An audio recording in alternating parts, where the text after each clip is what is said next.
အားလုံးပဲမင်္ဂလာပါရှင်အခုတစ်ခါမိတ်ဆက်ပေးမယ့်စာအုပ်ကလေးကတော့Wintry Bone Home ပေါ့နော် for mystery and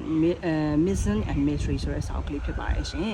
ဒါလေးကတော့ပြောရမယ်ဆိုလို့ရှိရင်တကယ်မှ mystery ကိုကြိုက်တဲ့ကလေးတွေပေါ့နော်အသက်အရွယ်အပြင်ဆိုလို့ရှိရင်တော့8နှစ်ကနေပြီးတော့73နှစ်အရွယ်တသားရမိအတွက်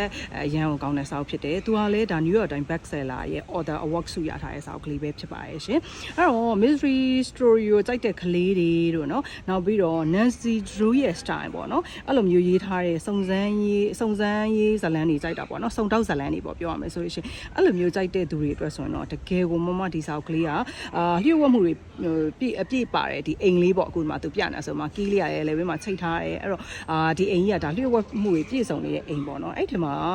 ဒီကလေးလေးကပေါ့နော်ကလေးမလေးကဘလို့စွန့်စားပြီးတော့အမှန်တရားကိုရှာဖွေရမယ်ဆိုတဲ့ဥစ္စာကိုစိတ်လှုပ်ရှားပွဲရေးထားတဲ့စာအုပ်လေးလေးဖြစ်ပါတယ်အဲ့တော့mystery story တို့ adventure လောက်ရတာတွေကြိုက်တဲ့ကလေးတွေအတွက်ဆိုရင်တော့အထူးကြိုက်နှစ်သက်မဲ့စာအုပ်ကောင်းလေးလေးဖြစ်ပါတယ်ရှင်အဲ့တော့သူ့ရဲ့စာအုပ်ကလေးအတွင်းလေးတွေကိုလည်းပြပေးလိုက်ပါအောင်မယ်နော်ဒီလိုလေးပေါ့ရှင်เนาะအဲ့တော့သူကတော့ဒါ